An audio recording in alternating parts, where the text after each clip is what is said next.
all have access to this, and I think it actually I think it actually goes live after this, and anyone can see it. As you may have noticed, I am not the great Ron Purewall. My name is Tommy Wallach. I'm another instructor, actually also here in San Francisco, along with Ron. He is busy today doing very important things, so I am sitting in for him. It's my first time officially leading a Thursdays with Ron, but I have sat in, so I know kind of how it works. Just so you're all aware, kind of the basic idea, I'm not going to be using any OG questions, and I can't reference OG questions, so be aware of that beforehand. If I ignore OG stuff, it's because it's copyrighted, so I kind of have to. So I'm going to be doing most stuff kind of on the fly a little bit. I didn't get your questions until this morning, and about 90 people signed up today, though there's only a few of you out there. So I just kind of picked some things that I think would be the most generally helpful.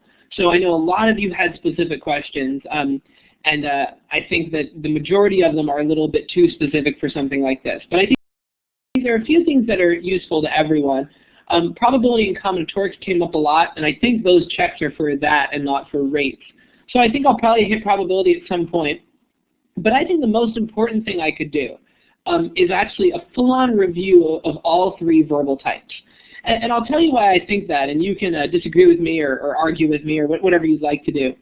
I think first of all, it's applicable to everyone. Yeah, the audio is on, so hopefully you can all hear me. If you're having any trouble, type it in the chat window. I'll see what I can do. But you know, verbal is general enough that it's going to serve everybody to kind of review it. Even if you've reviewed recently, I think it'll still be helpful. And also, you know, I find that most students have a real obsession with quant.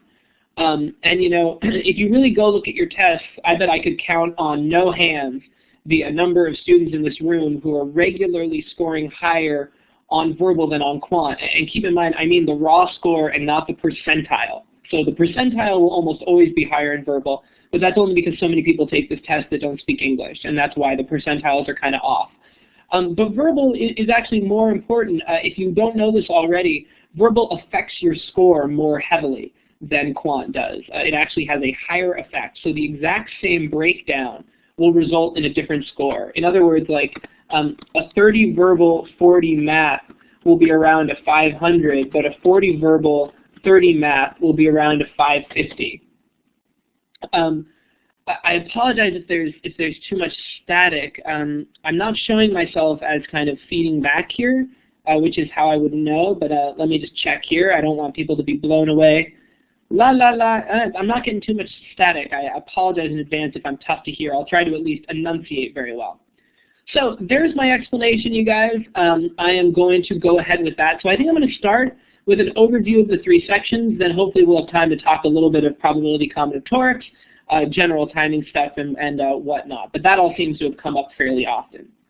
So I'm going to start, and let me know, by the way, hopefully you'll all come with me to the next slide. Are you now seeing a blank screen? There seems to be a bit of weirdness with Illuminate, so I want to make sure it's working for everyone. Okay, beautiful. So I'm going to start here with sentence correction. Sentence correction, as most of you know, I don't know how many of you have taken, in fact, help me out, give me a smiley face if you've taken a full-on Manhattan GMAT class. Oh, people aren't seeing a black screen? Oh, okay, interesting. But Rena, you are.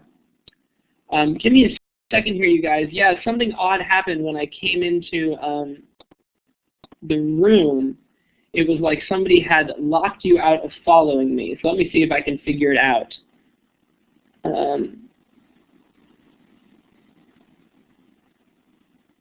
Hold on, don't worry. If I can't figure out, you guys, I'm happy to go late if this takes a little bit of time to work out, because this was not my doing.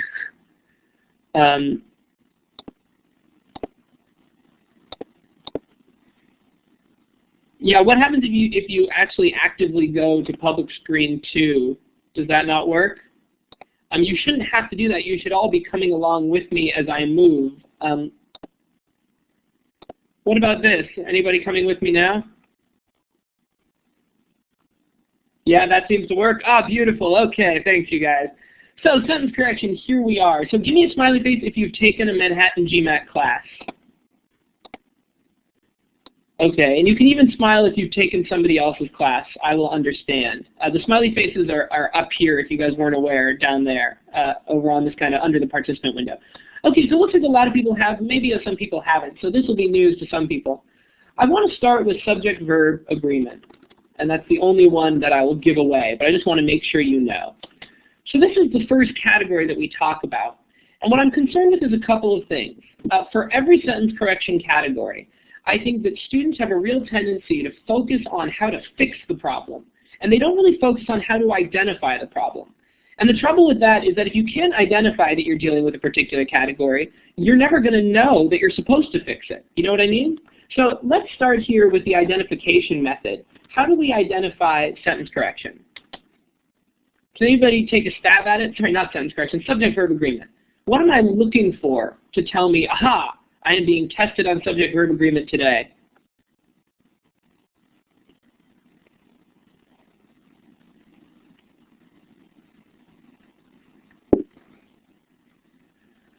So here's what everybody is doing, and it's what I typically find with this. Everybody is telling me how to fix it. I'm going to identify the subject and verb, maybe deal with some middlemen, and you're not wrong.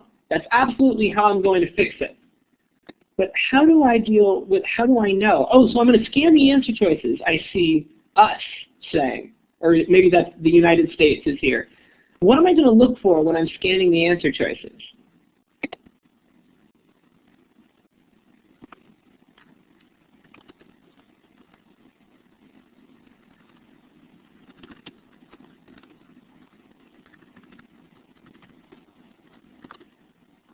Okay, so people are starting to say stuff that's closer. I'm going to give you some examples, and I want people to tell me which one of these is subject-verb agreement. Give me a second.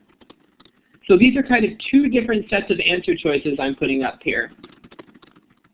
So you'll have to wait until I sort of put them all up.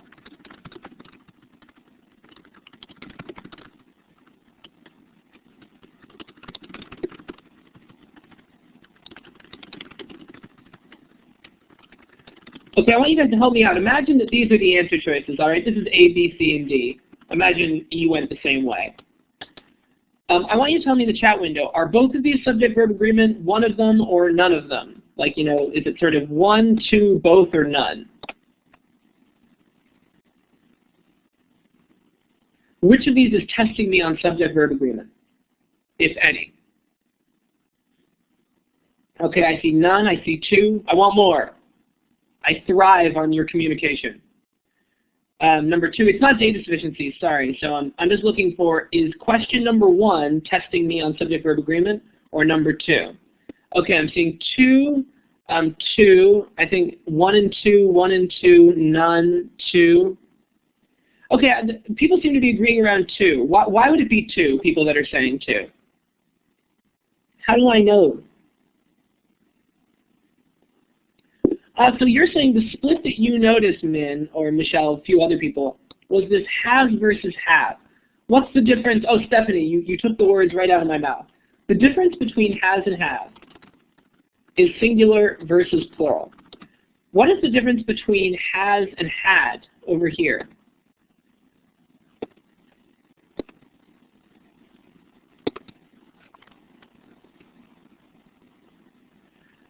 So if we want to be technical about it, it would actually be present perfect versus past perfect.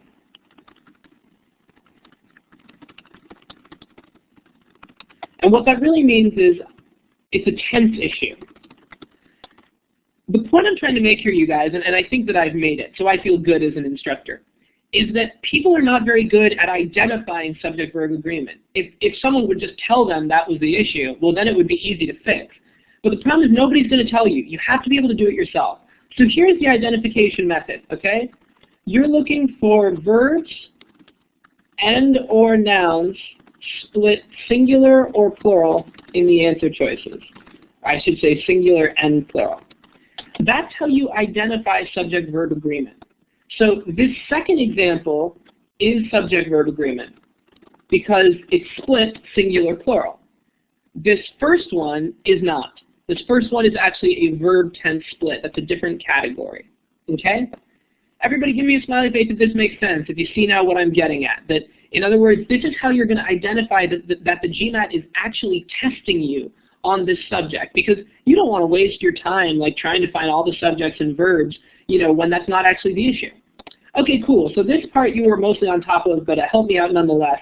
How do I fix it? So once I've noticed, aha, it's subject-verb agreement, what am I going to do?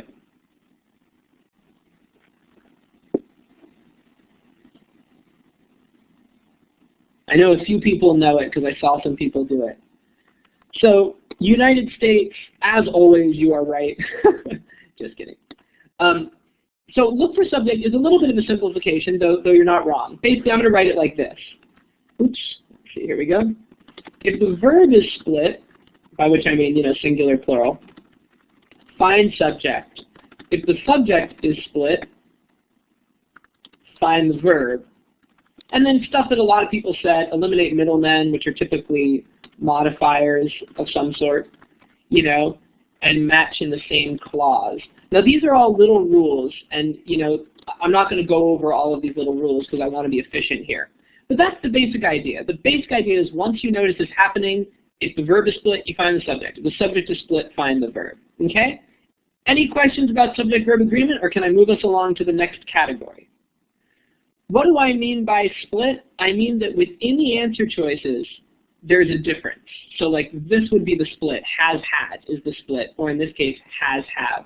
And I'm sorry, I'm throwing around that term because it's sort of commonly used in our literature and in, as far as I know, most instructor literature for many company. So split just means one particular word that is kind of tangibly, visibly different in various answer choices, because it allows you to know that you're being tested on that particular issue and you can make a decision. But that plays more into kind of general basic sentence correction strategy, which I'm not going to go into right now. So that's what I mean by split. Hopefully it's clear, or will become clear as we move forward. Okay, next category. Does anyone remember from a class what comes after subject-verb agreement? Doesn't really matter. If you've taken a class, you'll know, but I know a lot of you haven't. So, oh, Ivan and Stephanie, thank you very much. You are both correct, even if you both spelled parallelism in a very interesting way with 2 R's. Parallelism is what comes next. Don't listen to me. Don't listen to me. Spelling doesn't matter on this test. Nobody cares. Parallelism. Okay, so now everybody knows what I mean. How do we identify parallelism? What are we looking for? Aha, it's a parallelism question. Cool, so everyone's on top of it. I'm going to give them a new name tonight if you haven't heard this before. We call them parallel markers, but it's exactly what everyone's saying, signal words, keywords. And Stephanie gave me a couple, either or. What are some other ones? What's the most important parallelism word? Yeah, and they sort of from, to. Let's not forget commas. Commas always signal either parallelism or a different category we're going to talk about. Between X and Y. Yeah, there's a lot of them, right? I don't want to list them all. There are plenty of lists online in our books. But the point is conjunctions are powerful. That's and or, and sometimes prepositions like from and to. So those are what we're looking for. Okay, very good. How do I fix them?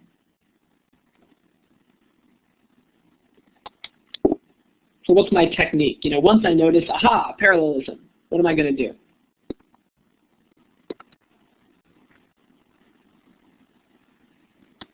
Yeah, so the way I like to put it is we isolate the individual elements and make sure they match. Now I want to be careful. Ivan, I hate to call you out, okay?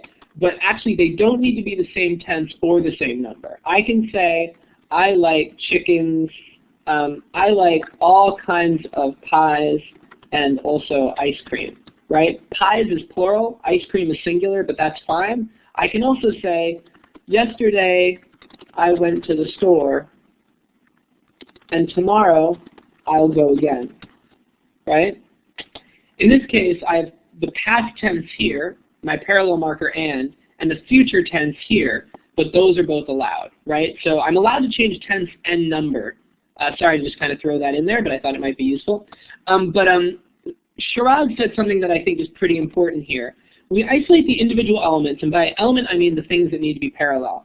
And one way to do that is whatever comes directly after a parallel marker should be an element. Now, there are slight exceptions to this rule, but in general it holds. And let me give you some examples, and I'll just preface this by saying I enjoyed this particular set of examples once when I saw Ron teach A Thursdays with Ron, so I'm taking it from him. So maybe some of you, if you came to this about 3 months ago, might have seen this. Otherwise, here's some examples. So give me a second here to type some in, and then you can all weigh in. But wait until I've written them all.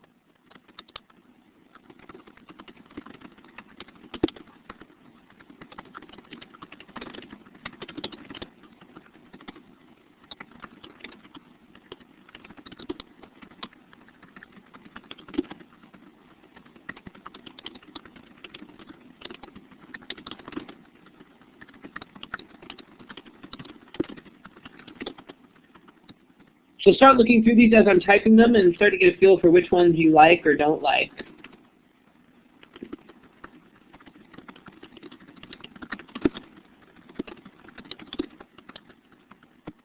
Let's do this actually. Why don't we get people putting check marks, or actually here, I'll do them one by one. Hold on. Those are the last two. Okay, everybody give me a green check. The green check is here. I'm sorry, over in this direction. Green check is right there. Give me a green check if you like the first one, a red X if you don't like it. I'm going to ask about all 8 of these really quickly, so be ready. Okay, I'd say the majority of the room seems to like it, but definitely there is dissent. Second one, green check, red X.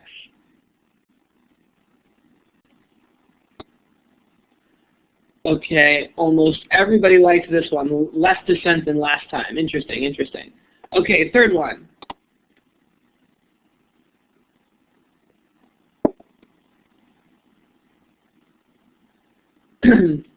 Okay, so I'm seeing kind of the same sort of pattern here. A lot more red X's this time. So I think this is definitely worth taking slowly for me. So let's do this. Don't worry about continuing because it'll be obvious from here on out what's going to happen. My method is I'm going to isolate the individual elements and make sure they match, and whatever comes directly after a parallel marker. And the first thing I'm going to worry about with parallelism is parallel markers. So tell me, in these first two, where are my parallel markers?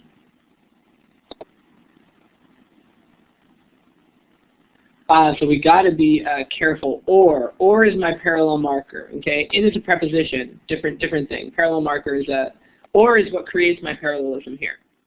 So if my rule says that whatever comes directly after a marker should be an element, what do I know is one element in this first example?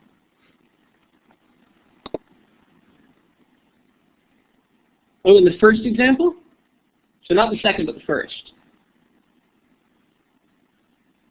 So I'm seeing a lot of wrong answers, right? It's got to be Tokyo. Tokyo is what comes after the marker. Take a look at the rule. Whatever comes directly after a parallel marker should be an element, not before. Before is a different story, okay?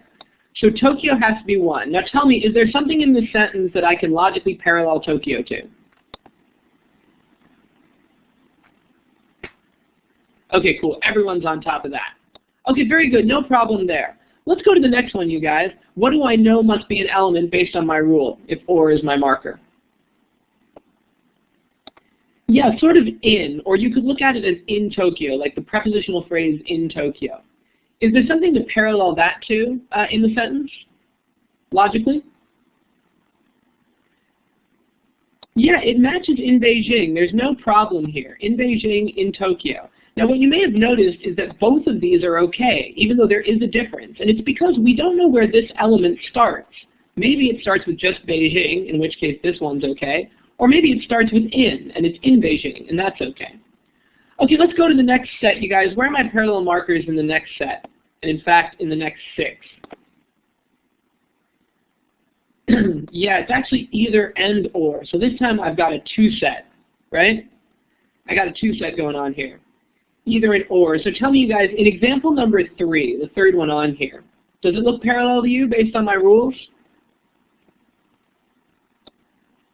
Yeah, right. It should be looking pretty good to us because we've got Tokyo, Beijing, right? Because it's got to be whatever comes after the marker. What about the next one? Is the next one parallel? Okay, so you guys are all getting to be on top of this now. In Tokyo, that does not match Beijing. That does not match Beijing, so I'm cutting that out.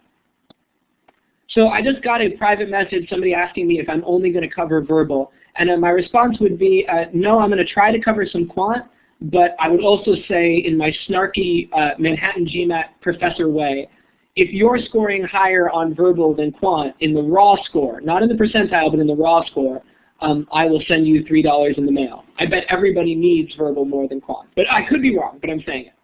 Okay, next two, you guys. Which one is wrong, the first one or the second one?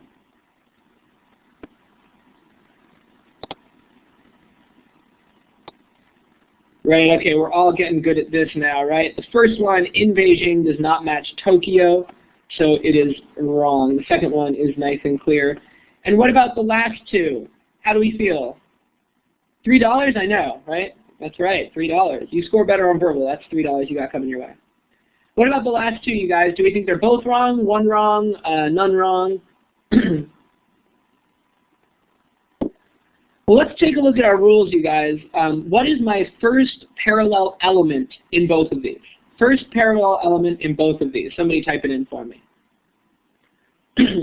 So be careful, I know I'm using terminology that may be new to you. So markers are the words, and elements are the things that need to be parallel. So the first thing seems to be born. Is born a noun or a verb? It's a verb. What is the second item in the parallel in both of these? You can kind of list them out in a row. In the second one, it's a prepositional phrase. In the first one, it's a noun. Neither of those are verbs, you guys. This will not work. Neither of these will work. Now, a lot of people seem to have been getting that wrong, so let me show you what I mean. Yes, Michael, you're absolutely right. I could say Lucy was either born in Beijing or arrived on Earth by spaceship.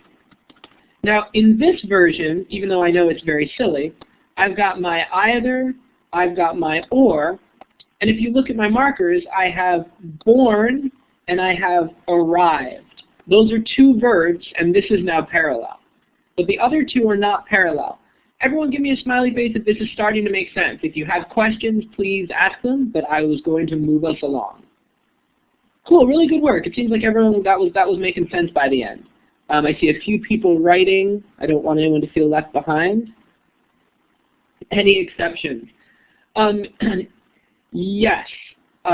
There are, and I don't want to ruin the majesty of this stuff with exceptions, but occasionally it can be okay to put small words in between conjunctions and their parallel elements, so markers and elements. Sometimes you have to for clarity's sake. There are plenty of examples of it in the book, yeah, there are. I think they might not be until the advanced portion. It's sort of like with modifiers, like, you know, there are exceptions to every rule. But I would say in general this holds, and it's not like you're going to get tricked by it. It's not like if you use this, you're going to get the wrong answer. It's just that sometimes you'll be like, wait a minute, I can't do that. Like no matter what I do, I can't get the markers to line up exactly, and that's probably because you're looking at an exception. Though I think it would be rare to look at an exception if it were on a question that was, you know, lower than 700, because this rule is pretty solid. Okay? Okay, I'm going to move us along to the next category. I want to make sure we have time to get through lots of stuff today. What comes after parallelism?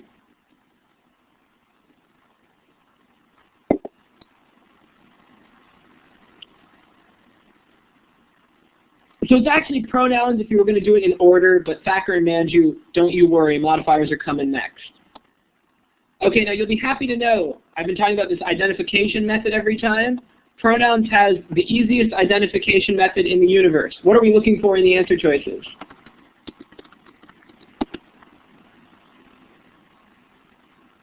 It's the easiest thing you could imagine. Just the identification. Now you guys are fixing it now. Everybody, you want it to be so much harder than it is. Pronouns! You're looking for pronouns. Thacker and Min, you were starting to understand it. Pronouns, you're just looking for pronouns. If you see a pronoun in the underlined portion of the sentence, you are almost 95% chance getting tested on that pronoun. And if you see a pronoun outside of it, you're probably getting tested. So pronouns are all you're looking for, and yes, he, she, it, their are probably the biggest ones. Okay? Now let's talk about the fix. The first thing I'm going to do, and a few people have said it, is go looking for the antecedent. Some people call it, what it's referring to, the referent or something, but antecedent is the correct term. And you want it to agree in a few different ways. And again, a few people have said this. It should agree in number. What else should be true? Who's moving my text around? No worries. What else should it agree in? Anything else we know? Now, unambiguous, I'm going to tell you a sad truth, okay? Ambiguity, it turns out, is an issue that GMAT sometimes ignores and sometimes cares about. The best way to think of it is this. If you have the choice between a clear noun antecedent, a clear noun and a pronoun, pick the clear noun. By which I mean, let me see, I could pop up an example of this. Hold on. Again, a lot of you will have seen this if you took the class, but I think it's a sort of good example to make the point. Give me 2 seconds here.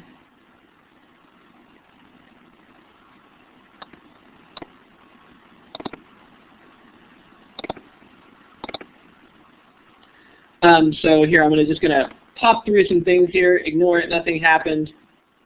Let's see, where am I going here?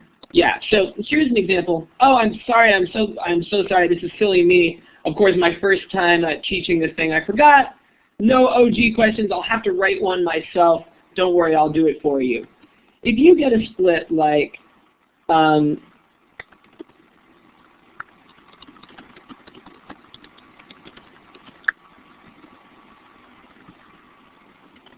this. If you see something like this, by the company or by it, so ignore this it up front. If you see the split where it's like there's a nice, clear, pretty noun or a pronoun, pick the clear noun because there's a good chance that there's some ambiguity further down the line. Okay? The reason why I have to say that GMAT is iffy on this is that if you go through the book on your own, you'll see that there are a number of questions where they allow an ambiguous pronoun to remain. However, that ambiguous pronoun will be in all 5 answer choices, in every case that I've seen it. And that means it's not really an issue that you're being tested on. So when you see it split, you might as well pick the noun, not the pronoun, to get rid of ambiguity. But if you don't see it split, probably you don't need to worry about it too much. Okay? One other thing I want to throw out there for the identification method. Who remembers if I saw this kind of split,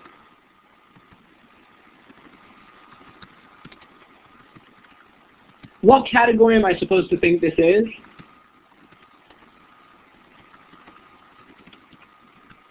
If I see a split like that, what category have I taught you should think of? Okay, so right, I want everybody using my terminology. I'm a Nazi about terminology. Subject-verb agreement is what we would generally call that, right? Because we have, it's a singular and plural noun split, right? It should be SV agreement. But here's the thing. It could be possible that they would say, walks, walk, walks, walks, walk. And you'd go, oh no, this split wasn't useful to me. And that's because further down in the sentence, they would do this. Because of this, which do I need to pick, the man or the men? Exactly. So what we've learned here is that if you see a noun split singular or plural, it could be subject-verb agreement, or it could be a pronoun issue. So be careful. There are a couple options there. Everybody give me a smiley face if that makes sense. And I apologize to whichever employee of GMAT watches this for accidentally putting up a slide. Okay, very good, you guys. That is pronouns. Modifiers. Let's talk modifiers. What is my identification method? And I won't lie to you guys, this is the hardest one. There's a lot to identify. What are some things I might notice? Okay, very good, us. Commas often set off modifiers. And just so you know, or parallel. If you see commas, it'll pretty much always be either a modifier or a list, parallelism. So commas could go either way. What else is going to help you? Long sentence, all underlined? Yeah, Partha, that's actually very true, but I'm looking for something a little more specific. But that's a very good point. A longer sentence is very likely to have some underlines.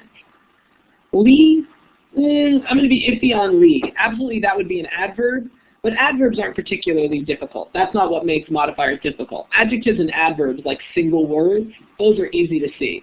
What are some modifying phrase types that you guys know? Does anybody know any, or am I really going to earn my keep here as an instructor? Okay, nice. So now stuff is starting to come in.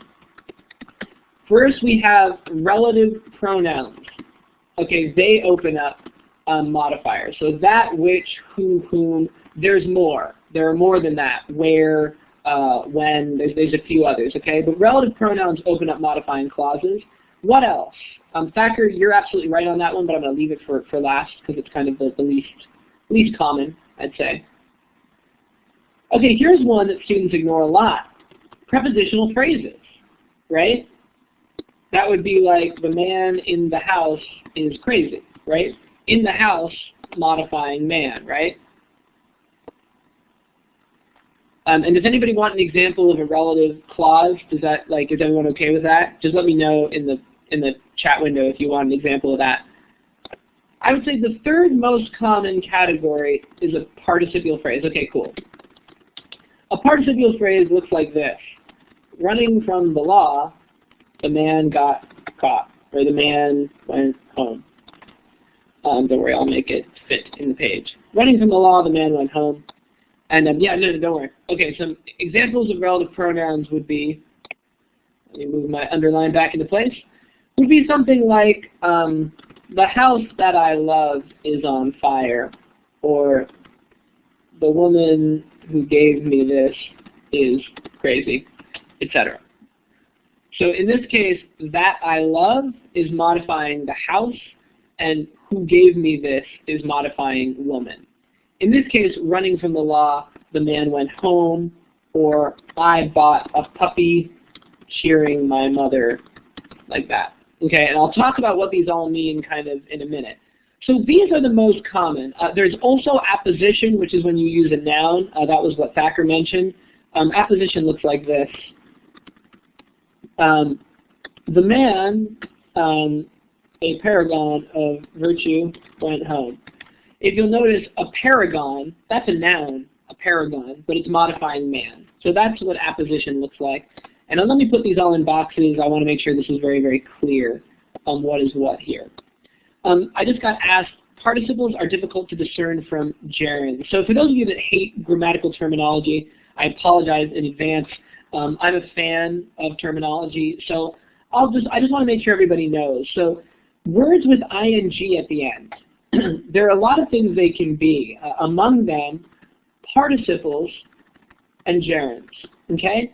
Now, a participle is when a verb becomes an adjective.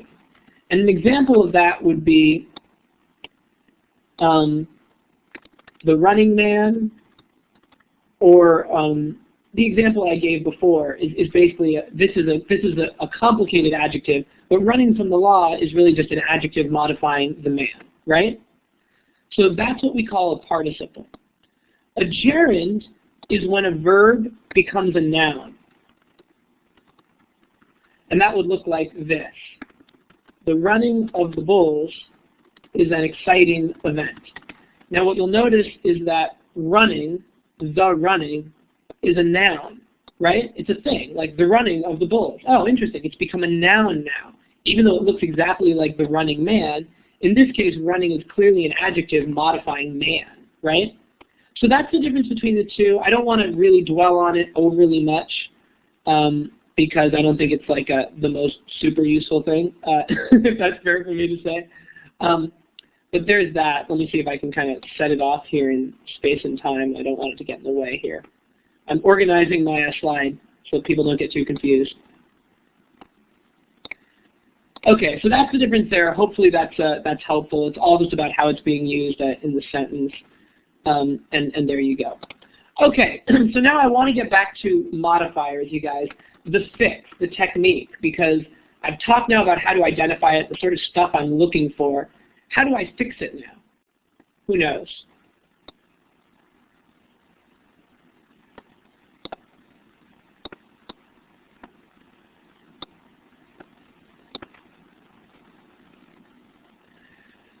after the comma, put the subject as part. So that's one way to put it, after the clause. Okay, getting closer. It doesn't have to be a clause though, right? You're thinking of relative pronouns and you're not wrong. But it could be a prepositional phrase, in the house. That's not a clause, right? A clause has to have a verb. Okay, so it looks like a lot of people are close to this, but not totally on it. There are two types of modifiers, noun modifiers and adverbial modifiers. So noun modifiers only modify nouns, no problem. Adverbial modifiers only modify adjectives, verbs, and clauses, okay? So as an example, so let me just give the rule. Noun modifiers must touch what they modify. They must touch what they modify. That is a rule. And just so you know, relative pronouns only modify nouns. And so does apposition. Unfortunately, prepositions, participles can modify both. So you have to be a little bit careful. The rule with verb modifiers is much simpler. They don't have to touch. Okay? So if you're modifying a verb, you don't have to touch it. And the only other rule I would give you is with participles, with commas, generally modify entire clauses. So don't worry, I'm going to explain all this stuff. If we look right here where I have participles, which I spelled in a really fantastic way, I'm glad nobody corrected me. You guys are really sweet. Participle. Participle. Participial is what I meant to say. Okay. So, what is being modified by cheering here?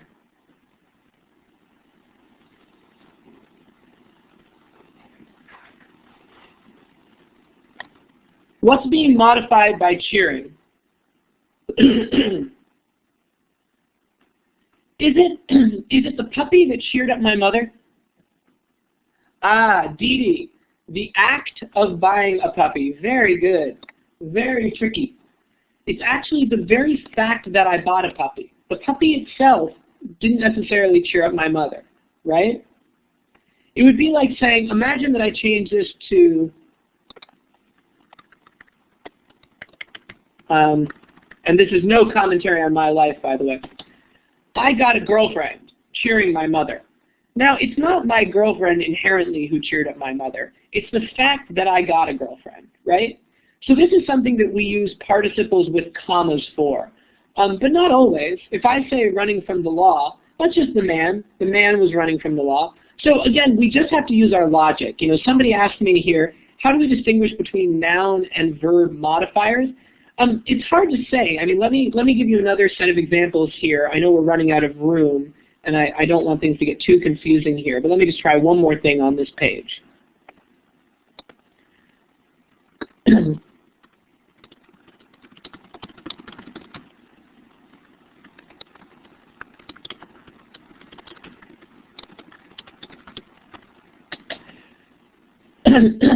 Is one of these, what I want to hear from you guys, the two examples I just gave, okay?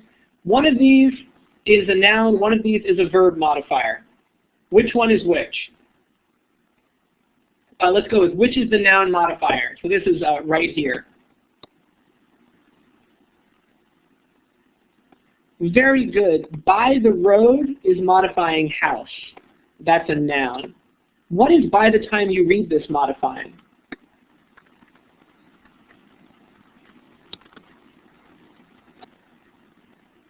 What is it modifying? What word? So by the road is modifying house. It's modifying will be, actually. So by the time you read this, I will be, and then whatever the adjective is, in this case, gone. Could have been green or rich or whatever, right? So that's a verb modifier. And both of these are which type of modifier here in my list?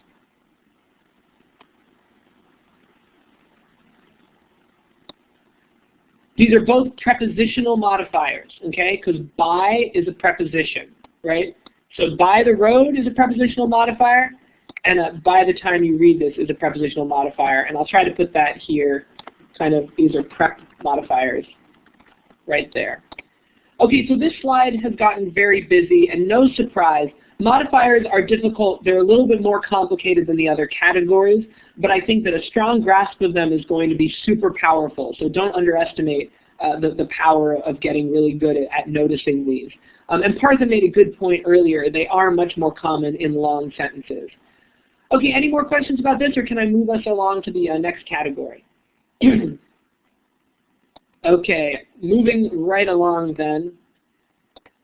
The next category we talk about in class is verb tense, and people have already told me a lot of great stuff about this one. What's my identification method for verb tense?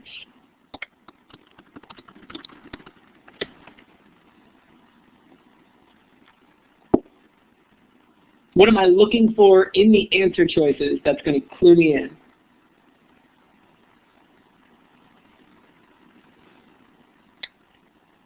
Yep, much more straightforward, right? It's like the one we compared it to when we were doing subject-verb agreement. Splits in the tense of verbs is what you're looking for. Okay, now generally the same verb, because if you see different tenses in different verbs, that might just be a change in tense in every answer choice. So generally you want it to be in the same verb. Well, that's easy enough. How do I fix it? Once I've noticed that happening, what do I do?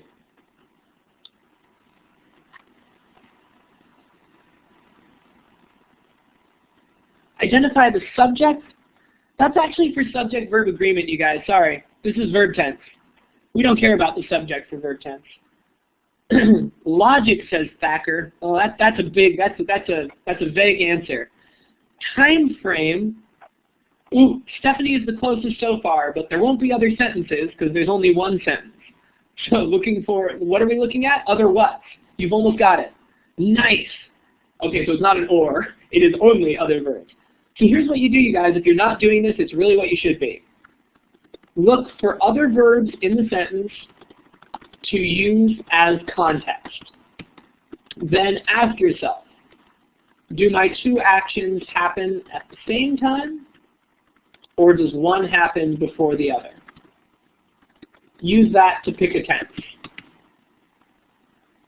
That's how you do it, you guys. That really is the method. Anything other than that is going to be dangerous. Quick thing here just for the special tenses. What does the present perfect tense look like? Someone give me an example of the present perfect tense. Maybe a bunch of people can try. We'll see how it goes.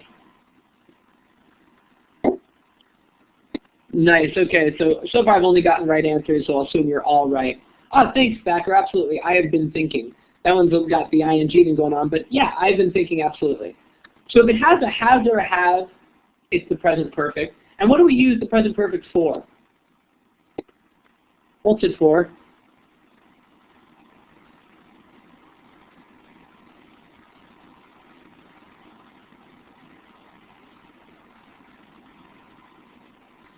See a lot of people writing. Oh yeah, so be careful here. Have done, something which is happening, action just finished. That's a few different answers. Gotta be careful.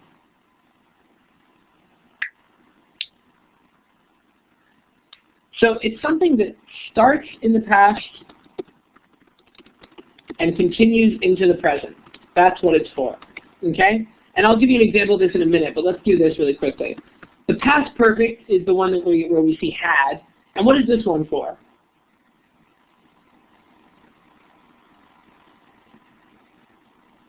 What's the difference? Why would we use the past perfect tense?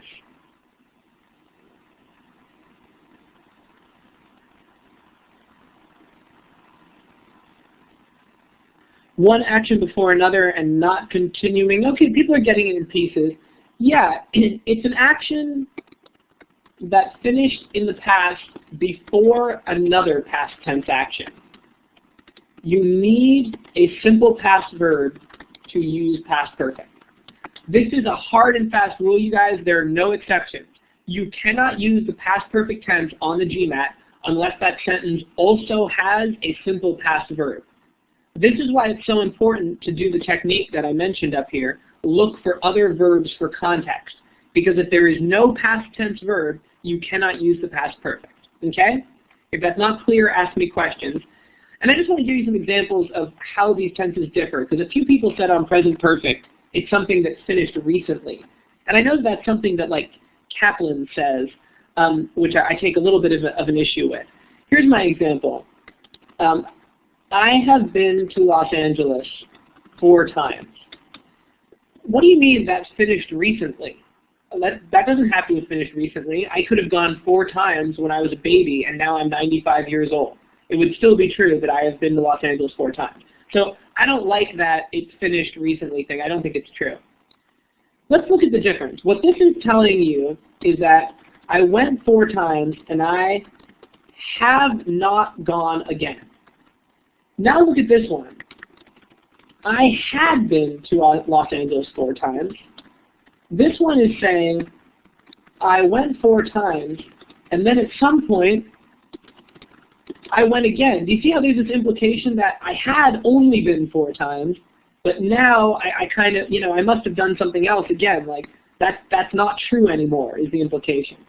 And if I just said I went to Los Angeles 4 times, like just simple past, it's possible that I went again. Right? It doesn't say I have been 4 times, like that's it. It just said I went to 4 times. It could have been I went to Los Angeles 4 times, 10 years ago, and then I went again last year. Like, it's not clear. Does this sort of make sense, these very slight differences in meaning? I think it's useful to know them. Where is the past verb? Oh, I'm sorry. You're absolutely right. Hold on. That's a really good point, Thacker. I broke my own rules here. I'm trying to teach you kind of how to use it. In everyday speech, we are allowed to use the past perfect without it being in the sentence because we could have had a past tense in an earlier sentence. But yeah.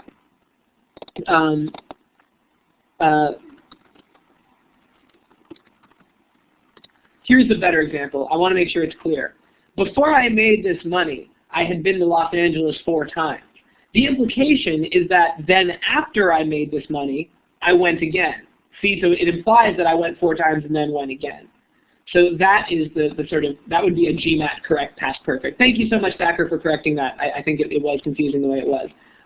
In everyday English, we do use the past perfect that way, but not on the test. Okay, so this is present perfect, have been, past perfect, had been, and simple past, I went. Everybody clear on these? Are we good on verb tense? I want to move us along here. We're coming up on an hour. Oh, there's a question. Okay, cool. Mag, what's the question?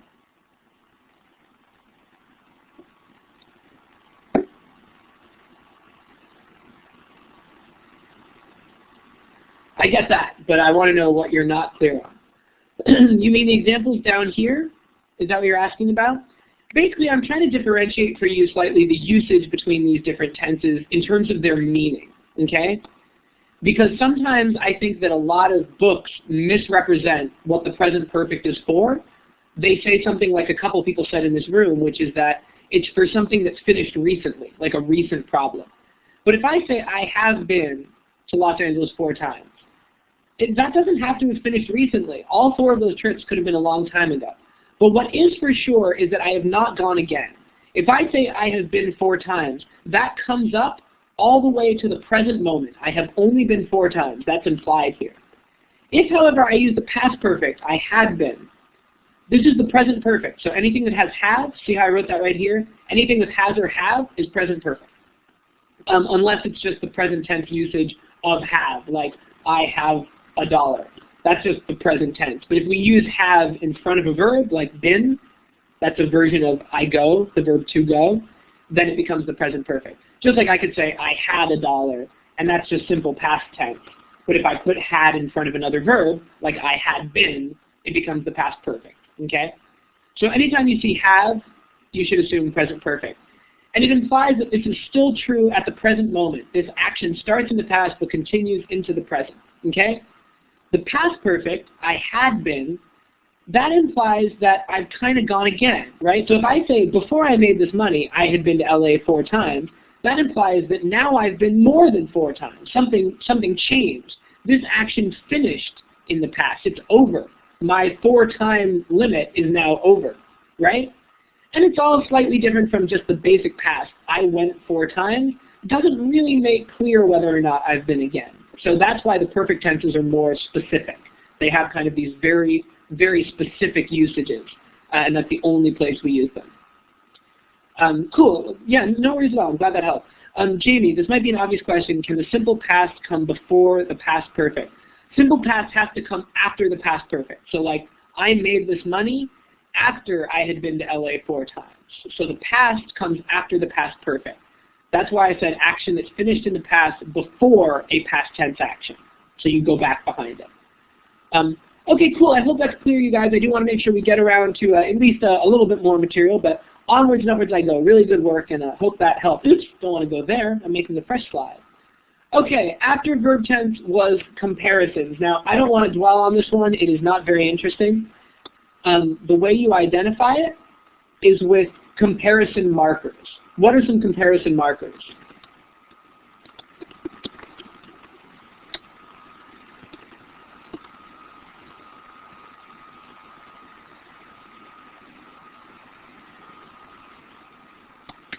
Yeah, like, as, such as, less than, anything with stronger, weaker, cooler, anything with more or most. Those are all comparison markers. And our fix, I'm just going to give away, it's exactly like parallelism. Isolate your individual elements and make sure they're comparable. So can I say, I have a nicer car than my brother?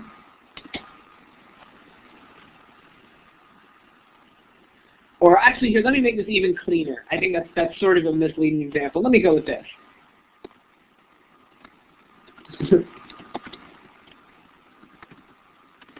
Right?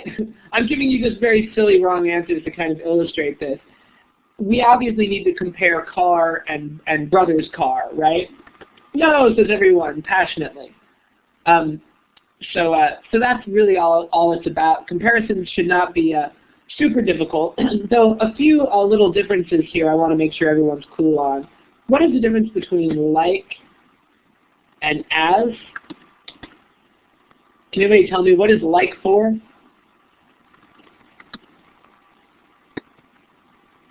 So I used to teach this part the way that you said it, and it turned out to confuse a lot of people. So we have to be a lot more specific. So first of all, one thing that's going to piss a ton of people off. Like versus as is not the same as like versus such as. I'm not talking about like versus such as. I'm talking about like versus as. Like is used to compare nouns, and as is used to compare clauses.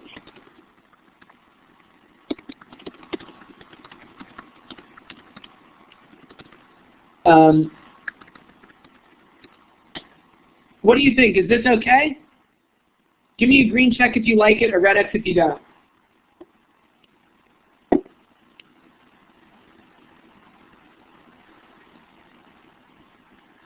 So I'm seeing all no's, and believe it or not, technically this is considered okay, and no one has given me a green check. Very interesting.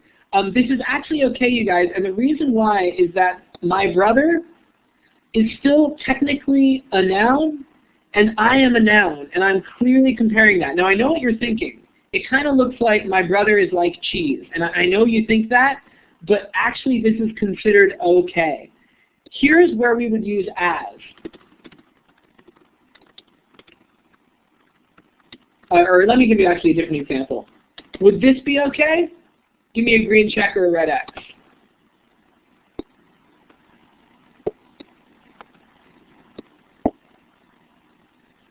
Green check or red X?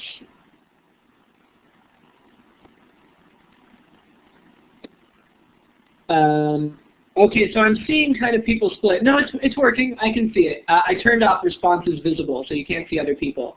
So I can see it when you type it in. Okay, so here's the thing, you guys. This is not okay, but I'm seeing a lot of green checks. Is like my brother does, is that a clause or a noun? What is a clause anyway? Can anyone tell me in the chat window what a clause is?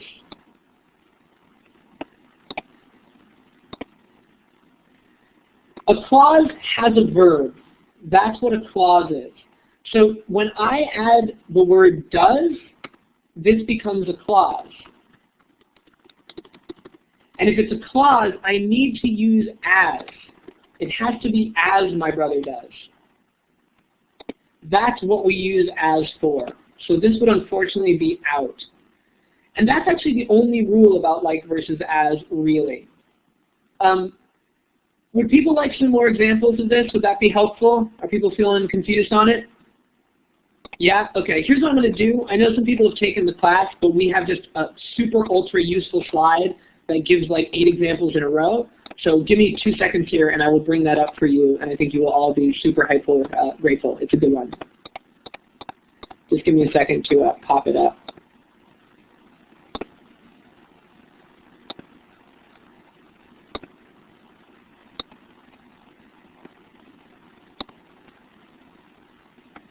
Okay, here we go. All right, let's start here. Green check, red X. Joe, like Mary, lives in a stucco house. Green check or red X?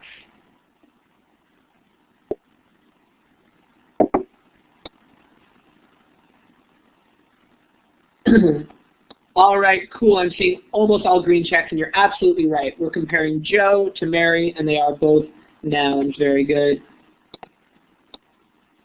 What about this? Joe lives in a stucco house like Mary.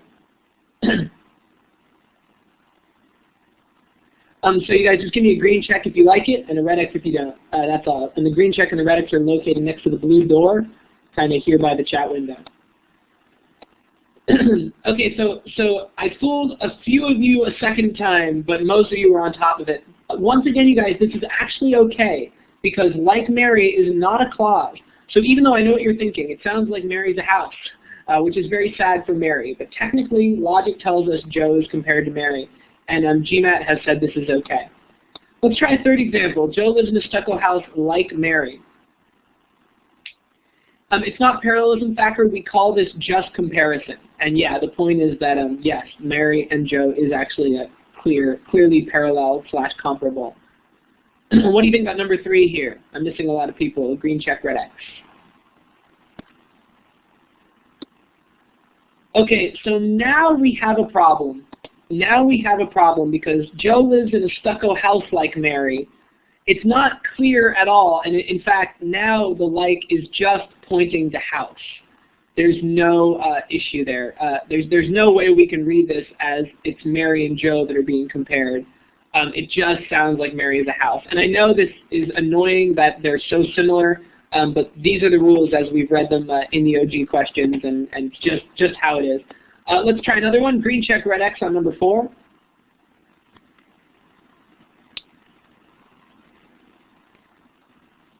Number 3 is wrong. Number 3 is very wrong. It sounds like Mary is a house, and without the comma, it's just a sort of touching noun modifier almost. I mean, that's how it feels. What about number 4? Okay, I'm seeing, let's see, a majority of green checks. The green checks have it barely. What am I comparing Joe to this time around? Or let's put it this way, sorry. What is being compared here? Yeah, we are comparing house to Mary's house. And believe it or not, this is definitely true here. Mary's, the house is implied. It is actually implied. So this is okay. You want me to, somebody asked me, yeah, you can always tell me publicly. It's okay to give me pointers. Someone asked me to put a green check next to the ones that we like. Absolutely. So this first one was good to go. This second one was actually good to go, even though it's really annoying. And this fourth one is good to go. All right, let's look at number 5. What do you think?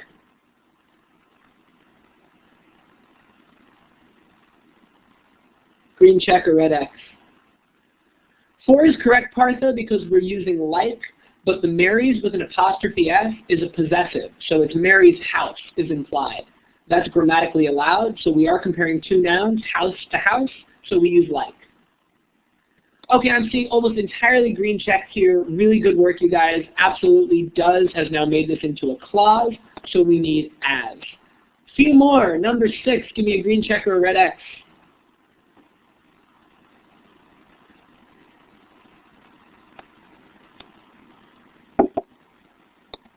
All right, I'm seeing almost entirely red X's, which is very good. Why can we not use like here? Why can we not use like here? What word? Is, right? It's the word is. The is makes it a clause, so we have to use as. Very good. 2 more, you guys. Number 7, green check or red X.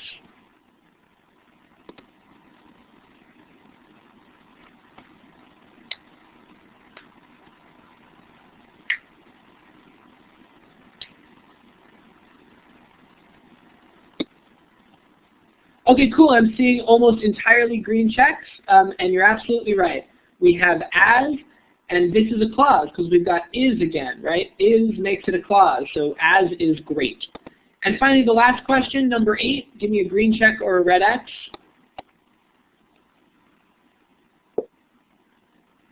Cool. I'm glad.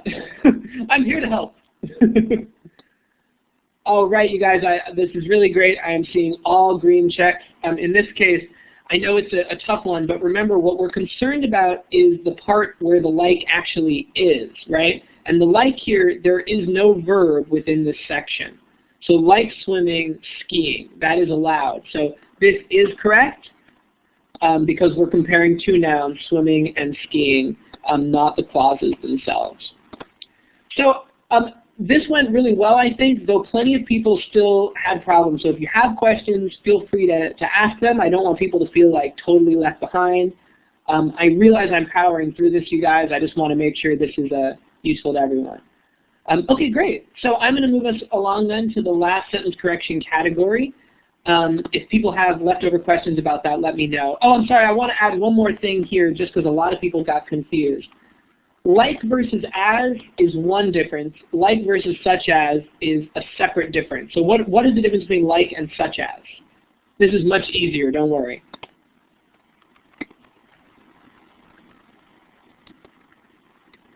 Exactly. So like means is similar to, and such as means, sorry you guys, I'll try to come back to it.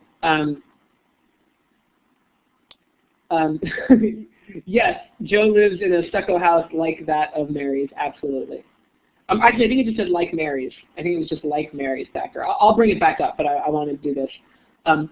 Okay, such as is used for examples. And here's the big rule, you guys. It's nice and easy.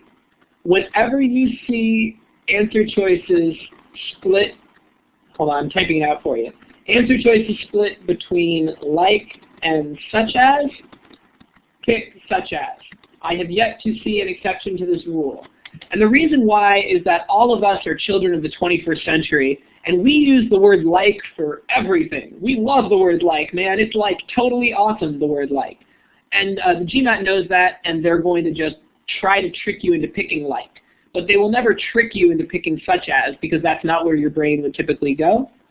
So that's that. Okay, so really quickly, you guys, here's the slide again. I'll just show it for 15 or 20 seconds here, but that's all. Remember, there's a recording of this class that you all have access to. So if you need to see any of this stuff again, you can always watch the recording again. But I want to make sure we get through as much material today as possible. But I know a couple of people asked me to put this up again, so here it is. If you're taking a screen cap or something, hopefully not. Yes, you can always watch the recording again if you need to see it. A semicolon, let me finish my last category, and then I will answer that question. I want to make sure I get through this, but don't let me forget Immaculata. I will try to do it. The last category is idioms, and it is sort of the least useful category in the universe. Anyone who's been through our materials, you might not know otherwise because we might be specific on this. Does anyone know how you identify idioms?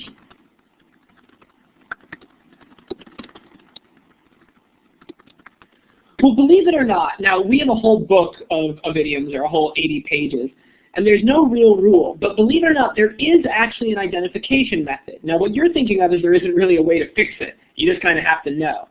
Yeah, oh, Shuganshi, thank you so much. That's absolutely right. Splits and prepositions, by which I mean you will very often see something like this. Let me just note.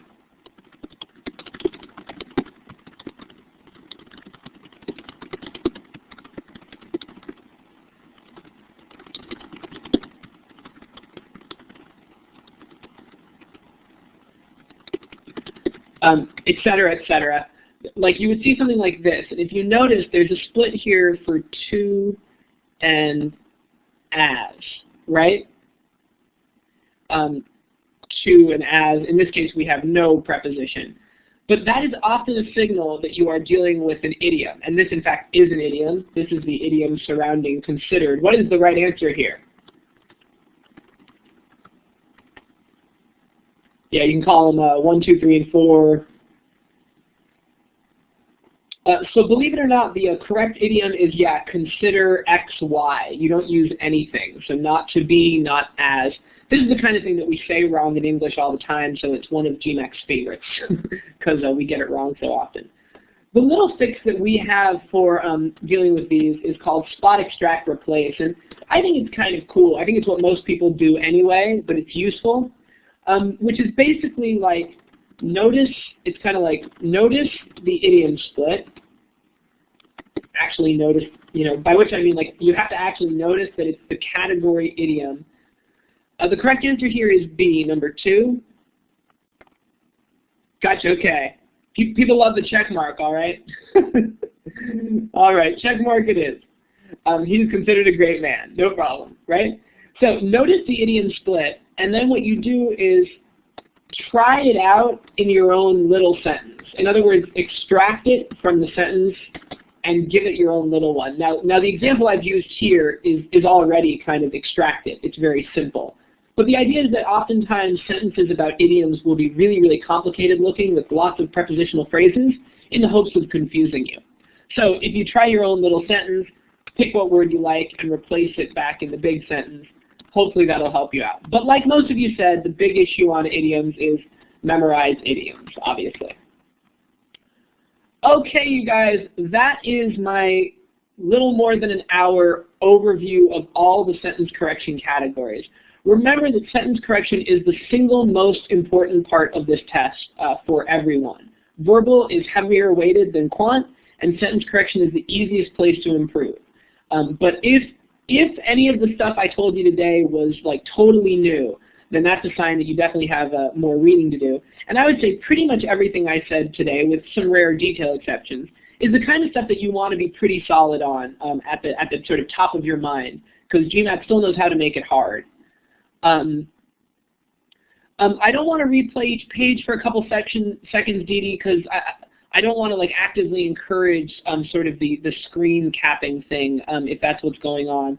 But the whole video will be recorded, and that's much, much more efficient. So honestly, if you want to screen cap it, like get all these slides, you can still do it. But I'd rather do that than kind of spend too long going through all of them. Is that true? All right, you know what? I'm going to be a nice dude. I do want to make sure everybody reviews it. So here we go. Subject-verb agreement. You're going to identify with verb split and noun split, singular, plural. You're going to fix it by matching them up. Okay? I'm going to go really fast, though. So that was the first one. Parallelism. You're going to look for these parallel markers, which are generally conjunctions, either, or, and, etc. Your fixes, you're going to isolate the individual elements and match them up. And the best way to remember is that whatever comes right after a marker is one of your elements. Then we talked about pronouns. Basically, you identify it just by seeing any pronouns, right? And the fix is you go looking for the antecedent, and it should agree in number and not be ambiguous. And also keep in mind that if you see a noun split singular plural, it could be subject-verb agreement or pronoun, right? So here, one thing I'll add to this slide, just because this is for you, Ivan, right here. All right, you ready for it? Clearly, we would need to use they in this case because, or sorry, we would need the men because we got they at the end. So that's that. I see a hand raised. I don't know if you have a question or if that's a note on the check. Let me get through these real quick, and then Ivan, I'll let you on the mic. Modifiers, we identify with lots of different things. Commas help us out, but they don't have to be there. Relative pronouns, prepositional phrases, participles, apposition, lots of different stuff. This is the hardest one to identify, but our fix will be to remember that noun modifiers must always touch. Verb modifiers don't have to touch, okay? Then we talked about verb tense, very easy identification if it's split in tense, and then your fix is to look for another verb or two to use as context for what you need to do. And then we talked specifically about when to use these two special tenses, the present perfect and the past perfect, which get their own little boxes here. We then talked about comparisons. We're looking for these comparison markers, like, as, then, any kind of stronger, weaker. And we fix them just like parallelism. We isolate the individual elements and make sure they're comparable. And then we talked about the difference between like and as, clauses versus nouns, and like versus such as. And finally, idioms, splits and prepositions, spot, extract, replace. Okay. Ivan, did you have a question? Let me know in the chat window if that's a yes, and I'll give up the mic. And work right to left. I'm not sure what that means, but it sounds intriguing. How do you connect two independent clauses, people are asking me. Okay, we can talk about this a little bit since we're on the sentence correction tip. Independent clauses can only be connected by period or semicolon. That's it. You're not allowed to have two separate independent clauses in the same sentence unless you use a semicolon. So that's what a semicolon is for, by the way.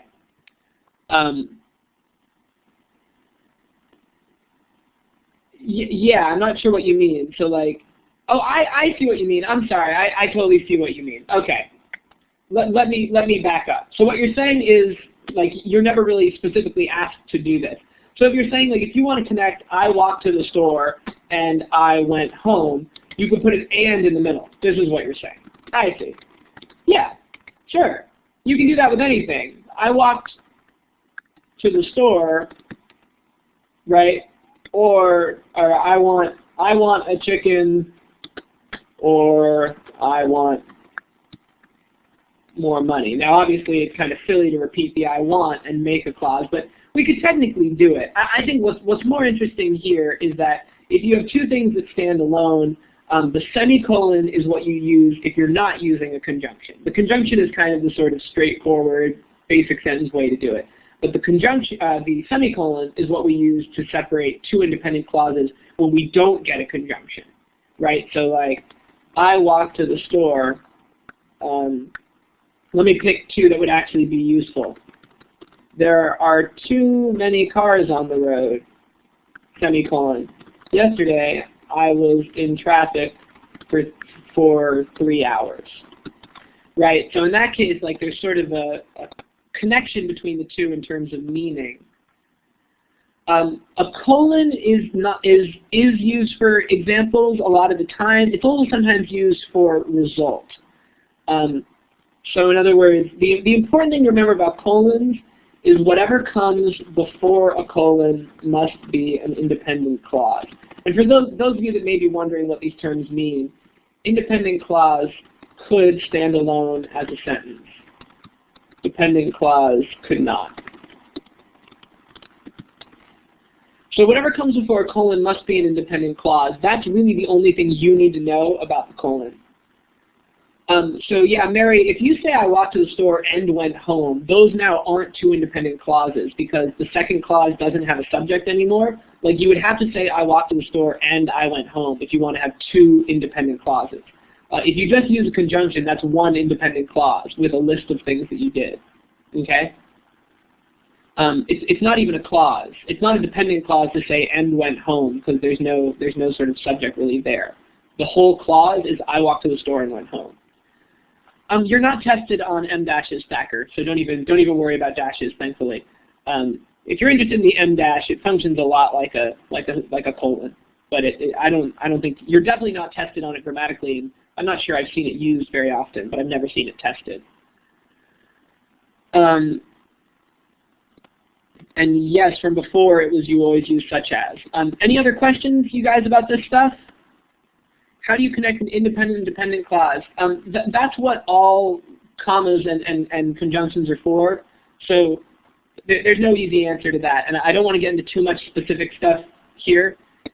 Yeah, a colon in a sentence would be, I'm into all kinds of music, rap, jazz, and hip hop. I'm into all kinds of music is an independent clause. So I couldn't say, I like rap, jazz, and hip hop, you know, like you would on Facebook or OkCupid or whatever, right? You can't say that. That's a no-no. I'll put a red line through it so nobody gets confused here, because it's not an independent clause before the colon. No, you don't need to say such as Immaculata. No, you can just say rap, jazz, and hip hop. That's kind of it's not the best example in the world, to be honest, but it's not an issue of like versus such as. It's just kind of unclear. To be honest, you guys, I really mean this. The thing you need to know about colons is that whatever comes before them is an independent clause. That's all you need to know. That's all you need to know about them. I've never seen, it's not about such as. Yeah, you wouldn't use such as. That would be weird.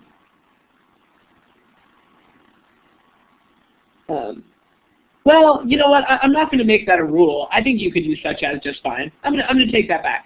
I think such as would be fine. You're just not going to be tested on it, like on what comes after the colon. That's not going to be the game. The game's always going to be, did the thing that come before it actually make for a full sentence? Because that's how they really get you, because that's how you're used to hearing it used or seeing it used on, web pages and such. Okay, you guys, I feel like we're getting into like really sort of small, tiny issues. And for most of these, you should look them up on the internet or in the book, just because like I could kind of do like one-off things forever. And we had a ton of those in the questions, but I kind of want to hit bigger overall things. So if it's all right with you guys, we only have about 15 minutes left here. I'd like to do just a little itty-bitty run-through of critical reasoning. And I hope that's okay. I don't mean for anybody to feel cut off. It's just that I got a list this morning of like 100 questions that got asked by people, and tons of them were really, really sort of tiny one-off issues. So let's just do a critical reasoning overview in the little time we have left. Who can tell me the, I don't know, one type of critical reasoning? Now I'll tell you there's only one I want to talk about first. What is the most common central type? So people said weaken, interesting. Now I'm seeing a couple assumptions. I like that you know the different types and you know what the heck I'm talking about when I say different types. I want to start with assumption. And the reason why I want to start with assumption is that it's kind of the beating heart of critical reasoning, because both strengthen and weaken, which are also really common, often revolve around assumptions as well. So I want to start there. So we're going to start with find the assumption. How do you identify it? How do I know that I'm dealing with a find the assumption question?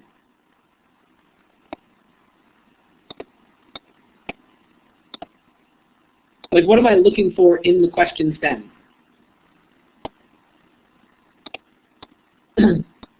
Okay, so here's what I'm going to do first. A very, very brief review. And actually on our blog right now, we have a really great entry on critical reasoning. If you haven't read it, it's really fascinating. And I won't repeat all of it here, but the basic idea is this. The first, yeah, we have a blog, because Manhattan Team, that's awesome, and we're in the 21st century. We need a podcast now and an iPhone app. Give it time. Give it time. There is a blog, and we talk about this. Step one for all critical reasoning, and people ignore it, you guys. I can't tell you how many students ignore it. Read the question stem. And if you really want to understand why, there's a GMAT Prep iPhone app, right? Or GMAT has one. We don't have our own yet, I don't think, but we should. I don't know if other companies do. Hopefully not yet. I want to be the first. Read the question stem first. Flashcards we've got. We've got flashcards on our website. And the reason why you want to read the question stem is that it tells you how you're going to outline. If you just go to www.manhattangmat.com, you'll see a button for the blog. I don't know. It might just be /blog. I bet it is, in fact. Oh, nice. Min, thank you so much for putting that in for me. So that's the must-use strategy for critical reasoning, and it's a really great entry. I really recommend it. But reading the question stem is going to tell you how you outline. Now, everybody, I want some honesty here, okay? You don't have to lie to me. I'm your friend. Give me a green check if when you do critical reasoning you always outline something. Give me a red X if you keep it in your head because it just takes too damn long to take notes. I know how it is. Okay, a few more people. Green check if you take notes every time. Red X if you're known not to take notes. Okay, so I'm going to publish this to the thing here. Okay. Now this is a lot more, twice as many red X's as green checks. Now I'm not your everyday teacher, so I'm going to play the bad cop, and hopefully you won't judge me for it. When I see people that don't take notes, I promise them, this is my solemn vow to you. You will never get better at critical reasoning in general until you take notes. It will never happen. And I want to remind you of why. I think this is really important. So for those of you who do it, I apologize for my little rant here. But the fact is that, first of all, it is scientifically proven, and you can look this up, that you read much better when you know you have to take notes. You actually pay more attention because you're not allowed to zone out, because your brain knows, crap, I need to write it down so I can't zone out, okay? That's reason number one. Reason number two is that if you don't take notes, there's nothing you can get better at that is in any way tangible or quantifiable. If you don't take notes, your hope is kind of, I'm just going to do a bunch of questions and hopefully somehow I'll just get better. But you're not practicing anything. It would be like assuming you'd get better at the piano if you just read sheet music all day. You have to actually do it and do something differently that you can get better. So now here's, Sudhanshu, thank you for asking that question. I teach a lot on the forums. I do a lot on the Beat the GMAT Club forums. And what people say when I try to convince them to take notes is exactly the question I just got. I don't take notes because it takes me too long. If you do this correctly, it does not take too long. The reason why it takes people too long is they write down too much because they don't want to actually do the work of breaking something down into the salient details. In other words, the conclusion, the premises, sometimes counter premises. They don't want to do that work because it's too brain intensive, so they just write down everything. Like, if I just copy it all down, then I've taken notes. The problem is that's doubly bad because now you've taken a bunch of time and you haven't really helped yourself. All you've really done is copied down the passage. And when those people take notes, those are the ones who then say to me, I hate taking notes. It takes me all day and I learn nothing. Well, does everyone see, give me a smiley face if you see now how those two things just kind of play together. Like if you take bad notes, it's going to take way longer and you're going to not get it done. It's like the worst of both worlds, right? Yeah, so don't worry. So let's talk now about what the heck I mean when I say outline.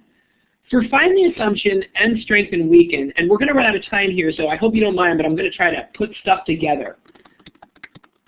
So here we go. For all three of these, you're going to outline the same way. Okay? You're going to write down the conclusion, which is the biggest claim. You're going to write down the premises, which are any facts or claims that support, I'll make sure we have room here, support the conclusion.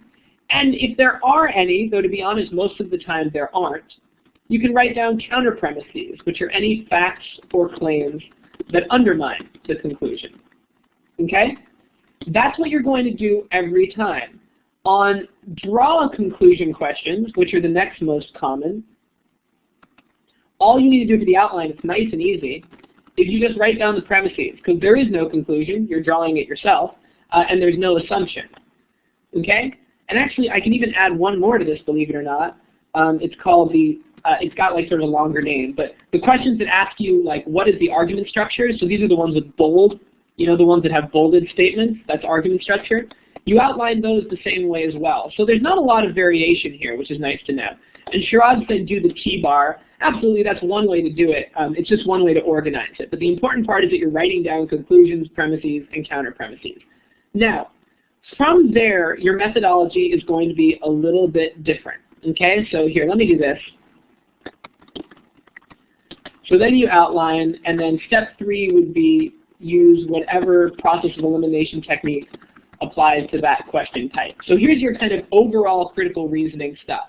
You read the stem because it affects how you outline. Then you outline, and these are the two major different types of outlining. The final type, and again, I might as well put it in here. The next most common question type is explain a discrepancy. And to outline that, all you need to do is write down the discrepancy in your own words. So this is it, you guys. This is what you're writing down for the 5, I would say, most common popular critical reasoning types. There are a couple other little ones that aren't worth my kind of agonizing over because you don't see them very often. So now let me just try to do a couple minutes here before we go on each of these types and what I mean down here by process of elimination technique, okay? For, hold on, for find the assumption. The big process that you're going to use is least extreme negation. Can anybody explain that to me? Does anybody know what I mean in the chat window? Does anyone know what the heck least extreme negation is? What the heck is he talking about?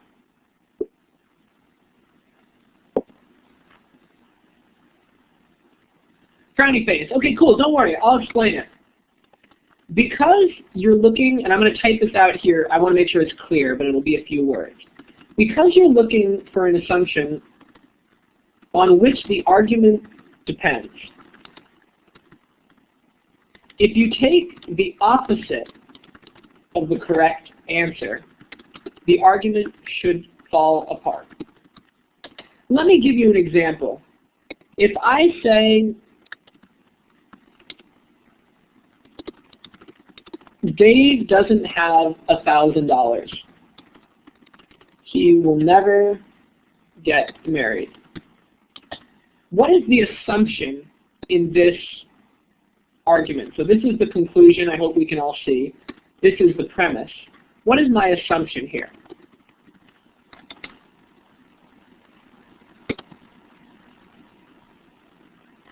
Not just he, we can get more general. Yeah, you need $1,000 to get married. Now, whether or not that's true, I don't know. Right, so that's my assumption. If you saw an answer choice, so now imagine the answer choices are down here, okay, A, B, C, D. I didn't leave room for E, but imagine there's an E. And you saw one that said,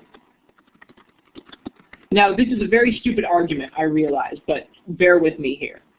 Let's say you saw this as an answer choice, you know.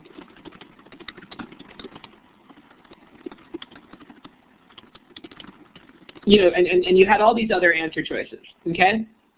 The correct answer would be the one where if you took the opposite, the argument would fall apart.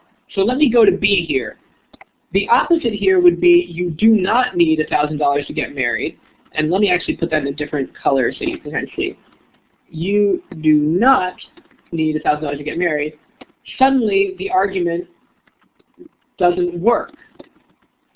Do you all see what I mean? So the argument falls apart now. If you don't need $1,000 to get married, well then we can't conclude that Dave won't get married just because he doesn't have $1,000. Whereas if I took the opposite of some other one here, Dave's girlfriend is not shallow, it still doesn't affect my conclusion at all. So we call this least extreme negation because whichever one kind of has the most extreme effect is the correct answer. Does that kind of make sense? I'm sorry if it's a little bit vague. I'm trying to move through here. A list of logical opposites. I'm not quite sure what you mean, Thacker. You want to come on the mic? Aha. I'm not quite sure what you mean, so try to formulate your question differently. I want to go on to the next kind of question type.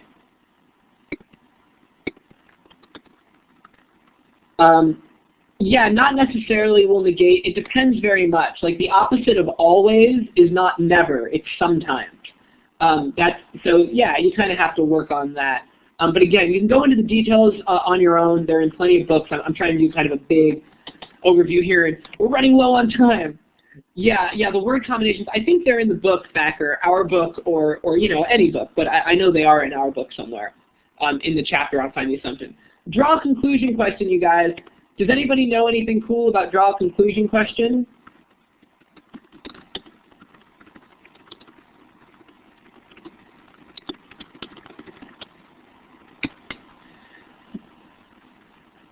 Yeah, so I'm saying that when you take the opposite of it, whichever one destroys the argument is the correct answer. So like the opposite should destroy the argument because the argument only works if you have it. So if you take the opposite, the argument ought to fall apart. That's the goal. Does anyone know anything about this type of question, draw a conclusion?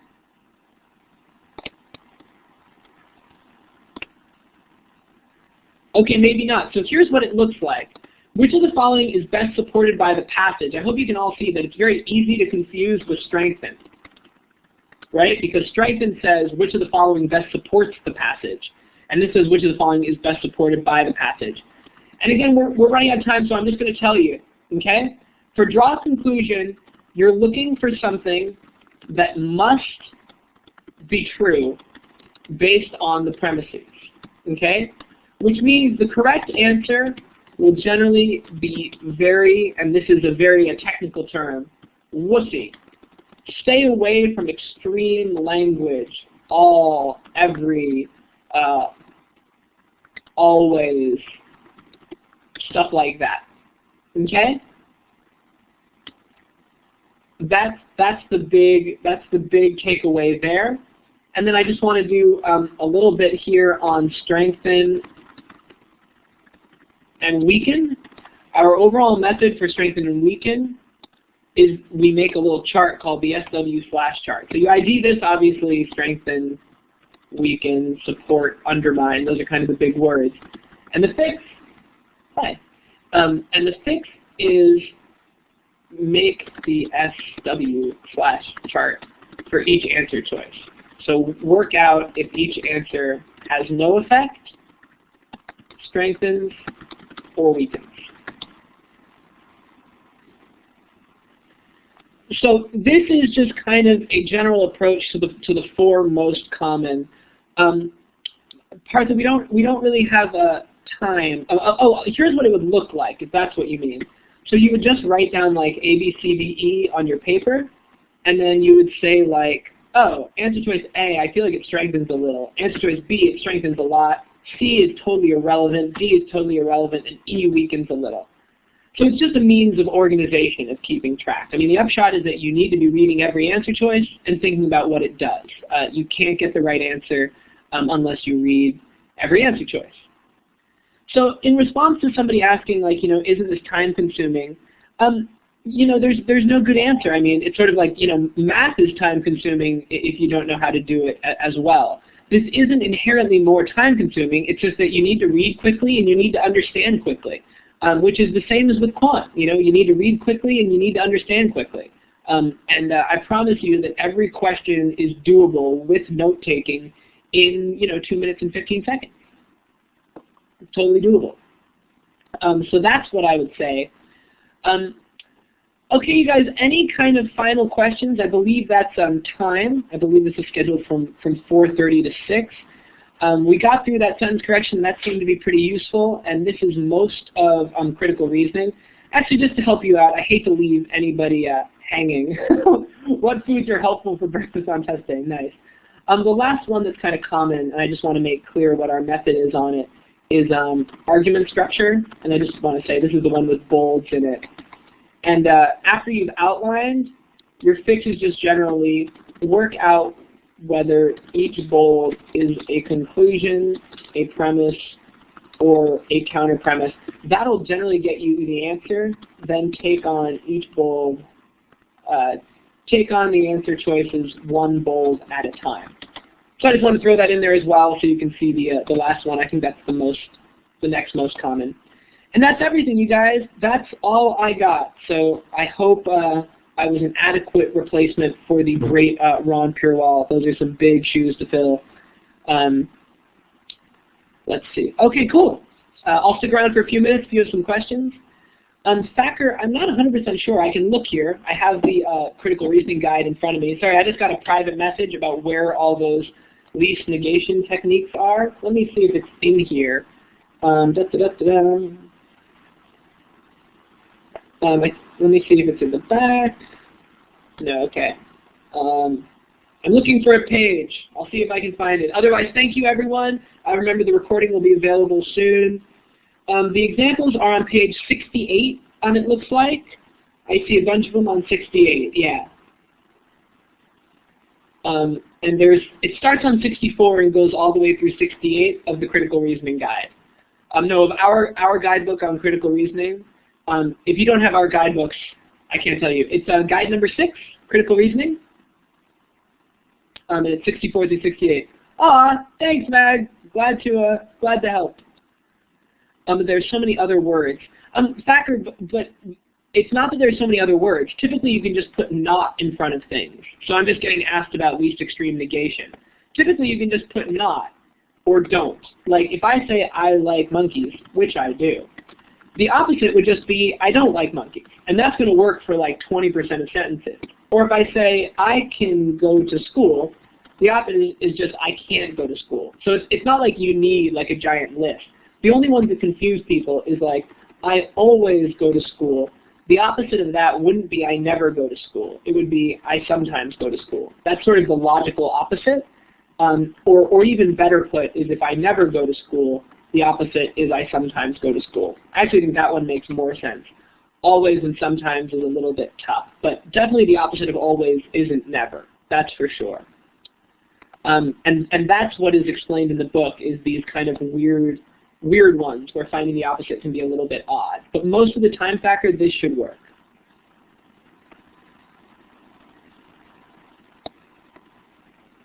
No problem. Glad to help. Any more sort of questions about what we've gone over? I don't want to get too off topic, but if anything wasn't clear, I don't want to leave anybody confused. Yay! Thanks for the applause.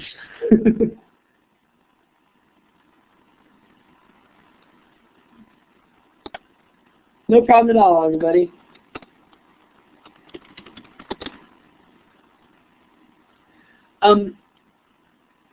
Synax, you're welcome. No problem, Immaculata. I like trying to pronounce your name. Immaculata. That's pretty. I like it. Though I have to ask, Immaculata Mora. Mora just from what is Mora? What does that mean? Kind of looks like a sort of, an inscription that you would have, All right, cool enough. And then you really like Duran Duran. So you're Immaculata Mora, giant fan of Duran Duran. Oh, does it mean mine? Ah, that makes more sense. That makes a lot more sense. I was going to say it kind of looks like death. It's a little creepy, but mine, that makes a lot more sense. Is there any homework? Gosh, I get to be a real teacher. 20 push-ups, 3 Hail Marys. No, I would say just focus on this stuff. Don't lose it. So definitely review this or print it out. That's all. We were very general today. I know. I think that's the most useful. So I would say the best homework for you guys is just to pretty much have all of this stuff pretty close to memorize, and not just memorize like you can repeat it, but that you really understand it. That this is the stuff you do as soon as you see a certain kind of question. This is exactly where your brain goes. That's the trick. So there's your homework and the push-ups. Partha, that I don't know. I think Ron does it once a month, and I don't imagine, I don't know if it's the same. It might be the 4th Thursday of every month. That sounds right, that it's the last Thursday of every month that he does this. Oh, is it every 2 weeks? Okay, it's every 2 Thursdays then. But I think he'll probably be doing most of them. I'm his fill-in guy. So if you really want me, you would have to cause him to have some kind of accident. So, I don't think it's going to happen. But, yes, and I do private tutoring if people are interested in private tutoring. So I'm very busy right now, but I am capable of doing private tutoring. And I do it online and stuff if that's the kind of thing you're into. Do I teach in DC? Not live, because I live in San Francisco. But I do online tutoring with people all over the world, if you're into that. But generally, I would say it's better to work with someone local, just because, you can be face-to-face and that's easier. I generally do online teaching with people that live in places that don't have any tutoring centers. Or if you're just a really heavy worker and you want to do online. Questions in the book seem easier than the real test. I don't think that's true. Oh, unless you mean the official guide, Immaculata. That's definitely true, because the official guide isn't adaptive. So, it's just whatever difficulty level the question is, whereas the test will just hang out at exactly the hardest level you're capable of. Okay, you guys, we're close to 10 minutes over, and the questions seem to be dying down, so I am going to stop the recording here.